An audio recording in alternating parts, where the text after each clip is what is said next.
Pakistan's political battle, which has been in its top court for a fifth day today, has reached its climax. It is D-Day for Prime Minister Imran Khan, as the top court will seal his political fate today.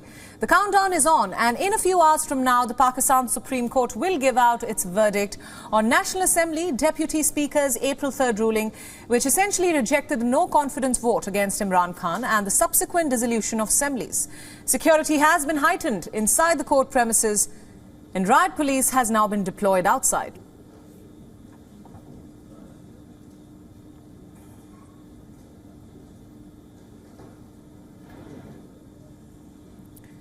The five-judge bench headed by the Chief Justice of Pakistan, Umar Ata Bandial, has been hearing the crucial matter since Sunday. And for now, the Chief Justice, in his observations, has said, and I quote, that it is clear that the Deputy Speaker's ruling is wrong. The Chief Justice further said that the Deputy Speaker's ruling is prima facie a violation of Article 95 of the Constitution. He added that the real question at hand currently is what happens next. The Chief Justice further said that the PM Council and the Attorney General would now guide the court on how to proceed. So what happens next? That, of course, is the big question. Well, if the court does reject the dismissal of the no-trust motion against Imran Khan, it could order the restoration of the assembly in national interest. And the court may also ask the assembly to proceed with the no-trust motion. In any case, in any likely scenario, the court ruling is not going to make things easier for Imran Khan, who is already in campaigning mode, holding rallies, giving speeches and gathering support. If the court tosses the battle back to the National Assembly, then it is not the people's support that Imran needs, but that of his lost allies and dissenters from his own party, who he seems to have forgotten about. And Imran Khan's foreign interference claim has also failed to garner any support. The conspiracy did not find any takers either in the court or among the people of Pakistan. Between the 3rd and the 4th of April, Gallup Pakistan held a survey. It asked Pakistani citizens why the opposition was trying to oust Imran Khan. More than 64% said that it was because of inflation. Only 36% blamed the so-called foreign conspiracy. But even if this legal or constitutional crisis is resolved tonight, the political crisis in Pakistan may not see a solution anytime soon. The key players in this political mess are the obvious ones. Prime Minister Imran Khan, the creator of the crisis and the one eyeing support from the people for his foreign interference claim. The leader of the opposition, Shehbaz Sharif, the one leading the battle against Imran Khan, and joint opposition's candidate for the prime ministerial post. The Chief Justice of Pakistan, Justice Umar Ata Bandial, he is heading the bench that will take a decision in a few hours from now on the constitutionality of the Deputy Speaker's move.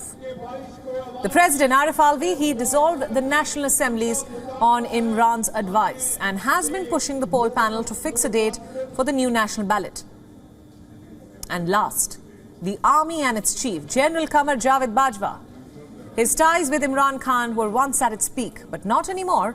And history is witness when Pakistan has faced military coups, the courts always acted as a tool of the state, establishing legality for the extrajudicial actions. Though the army maintains it has nothing to do with this political crisis.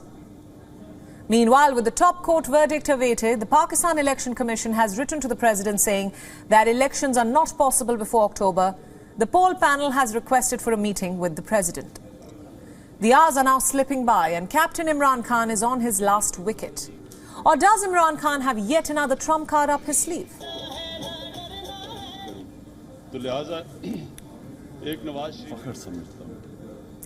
Now, for more on this, our Pakistan Bureau Chief Anas Mallick is now live with us on this broadcast from Islamabad. Anas, thanks for joining in. Now, let's start this discussion by asking the crucial question of the hour. What lies ahead for the Pakistan Prime Minister? Any trump card up his sleeve?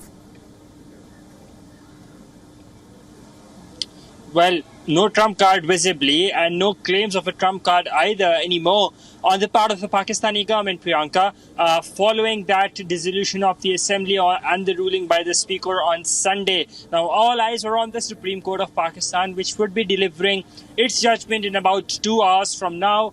And whatever that judgment would be going on to further setting the course of action in Pakistani politics and the constitutional supremacy going forward in days to come.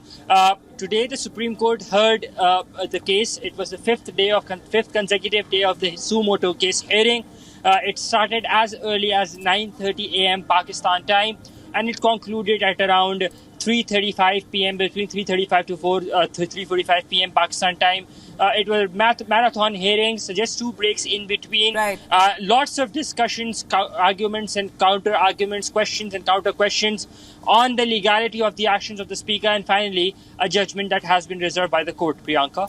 Right, Anas. Meanwhile, what are the people of Pakistan expecting tonight? What are their demands? As we know, Pakistan is currently in an economic crisis. Well, the people of Pakistan, we're seeing that there are mixed reactions. Politically aware people say that this was a murder of the constitution that was done by the Imran Khan administration on Sunday, whereas the cult that follows Imran Khan and his party, quite literally, they say that it was a win-win situation. So we see a divided public opinion here in Pakistan, particularly with regards to this. But by and large, given the economic situation in the country, with the rupee depreciating to dollar by about 5% in the past 10 days, that has spoken a lot, and that has made the state bank step in as well. We saw some talks about it in the court as well. So political stability is only the way forward. Pulling out of the country from the ongoing political crisis is the only way forward, as it's being looked at from a way out from the ongoing economic crisis as well. And that is what will be the priority of the court, to pull the country out from the ongoing economic crisis, that is one, and the political crisis that is at large. Priyanka. Anas Mallick, our Pakistan Bureau Chief. We, of course, will be coming back to you for more updates once the verdict is announced. Thanks for joining us. WION World is now available in your country. Download the app now and get all the news updates on the move.